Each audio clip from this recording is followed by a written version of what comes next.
అలాగే drinking water supply కర్నూలుకు కూడా 36,56,00,000 ఇవ్వడం జరిగింది. అంటే ఎక్కడా కూడా ఈ ప్రభుత్వం గత ప్రభుత్వం చేసింది మనం చేయకూడదని అనుకోవట్లా. ఎందుకంటే గవర్నెన్స్ ఈజ్ కంటిన్యూటీ. పార్టీలు మారచ్చు, వ్యక్తులు మారచ్చు, కానీ పథకాలు నిరంతరం సాగాలనే ఉద్దేశంతో దాన్ని ముందుకు తీసుకెళ్తాం. దురదృష్టవశాత్తు మన కడపకి చేసుకోలేకపోయారు.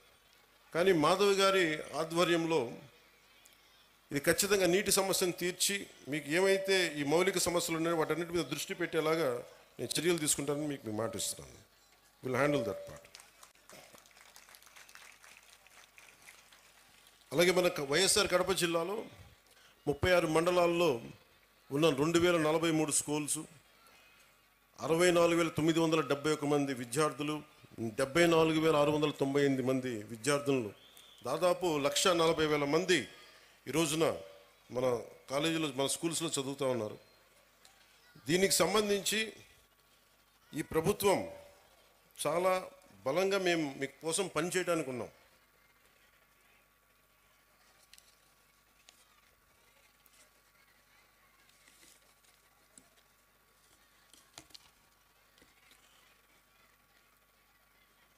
ఒక దేశం ఎంత అభివృద్ధిలో ఉంది అంటానికి హ్యూమన్ డెవలప్మెంట్ ఇండెక్స్ అని మనం ఉంటుంది. దాంట్లో ముఖ్యంగా వచ్చేది హెల్త్ ఒకటి, వాటర్, శానిటేషన్, ఎంత పౌష్టికాహారం ఉంది, క్యాలరీ ఇంటేక్, లిటరసీ, ఎడ్యుకేషన్, ముఖ్యంగా ప్రైమరీ, సెకండరీ, ఇవన్నీ ఎలా చెప్తామని. నిజంగా మనం సరైన సమాజాన్ని సరైన చదువు ఇవ్వలేకపోతే ఏం జరుగుద్దంటే అది ఎప్పుడు అభివృద్ధి దిశగా వెళ్ళదు. అందుకని ఈ డెవలప్మెంట్ ఇండెక్స్ని బేస్ చేసుకొని ఏ ప్రభుత్వం కానీ ఏ దేశమైనా దీనికి ముందుకెళ్తుంది. అలాగే అందుకనే ఈ ప్రభుత్వం నారా చంద్రబాబు నాయుడు గారి దీంట్లోని ఈ ప్రభుత్వం మీ భవిష్యత్తు కోసం చాలా బలంగా పనిచేస్తూ ఉన్నాం. దాంట్లో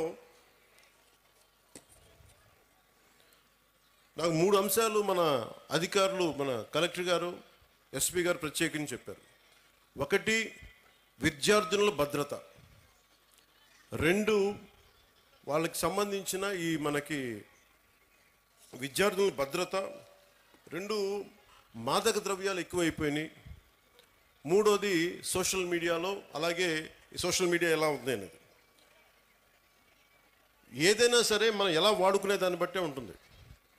ప్రభుత్వాలు కానీ గత ప్రభుత్వాలు కానీ ఎవరైనా సరే ట్యాబ్లెట్స్ కానీ లేదంటే మనం కూర్చోబెట్టి సోషల్ మీడియాకి సంబంధించి ఐప్యాడ్స్ కానీ ఇచ్చారు అంటే అది మీ చదువుకు ఉపయోగపడతాయని, కానీ ఇది ఇంకొకలా వాడటానికని కదా. కష్టం, అది నాకు తెలుస్తుంది. కాకపోతే అది ఎంత మీరు నియంత్రించుకుంటారో అందుకు తల్లిదండ్రులు చాలా పాత్ర వహించాలి దీంట్లో. మీ బాధ్యత చాలా ఉంటుంది దీంట్లో. అందుకని ఒకేసారి ఇండివిజువల్ టీచర్స్ కంటే కూడా ఇక్కడున్న విద్యార్థుల తల్లిదండ్రులకు కూడా నేను చెప్పేది ఏంటంటే, మీరు ఇక్కడున్న సమస్యల్ని మీరు కలెక్టివ్గా వచ్చే బలం వేరు.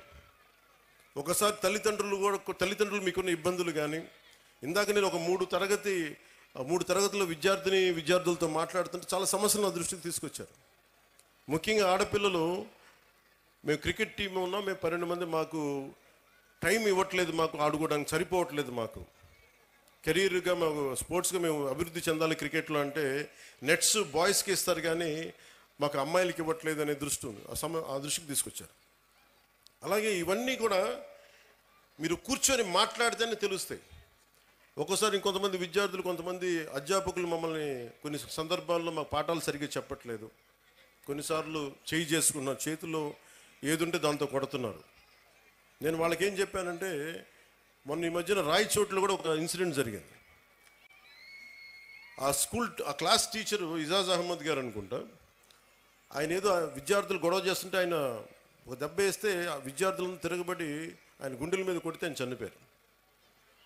సో అధ్యాపకులకు ఎంత బాధ్యత ఉందో విద్యార్థులకు కూడా అంతే బాధ్యత ఉంది. మీరు డిసిప్లిన్డ్గా ఉంటే మీకు బలం ఎక్కువ ఉంటుంది. మీ తల్లిదండ్రులకు మీరు చెప్పండి. మీ తల్లిదండ్రులు, ఒకళ్ళ అధ్యాపకులు కానీ ఎవరైనా సరే, పెద్దలు, స్కూల్ నడిపే పెద్దలు ఎవరైనా తప్పు చేస్తే మీరు దృష్టికి తీసుకొస్తే ఖచ్చితంగా దాన్ని సరిదిద్దుకుంటారు. దానికంటే ముందుగా మీరు కూడా చాలా బాధ్యతగా ఉండాల్సిన అవసరం ఉంది. అలాగే మనం చదువు అనేది ఆబ్జెక్టివ్ ఆఫ్ ఎనీ ఎడ్యుకేషన్. ఉద్యోగాలు సంపాదించడానికి, ఆర్థిక స్తోమత పెంచుకోవడానికే కాదు, జ్ఞానం పెంపొందించుకోవడానికి కూడా. ఇది నాకు ఇష్టమైన నాని పాల్కేవాలా గారు చెప్పింది. ఇండియాని తిరిగి రీడిఫైన్ చేయాలి 21st సెంచరీకి అని చెప్పి 1985లో ఆయన మాట్లాడింది. ఒక 7 అంశాల మీద మాట్లాడారు. 1 national identity, 2 law and order, 3 family, 4 education, 5 constitutional integrity, 6 socialism, 7 socially responsible business అని.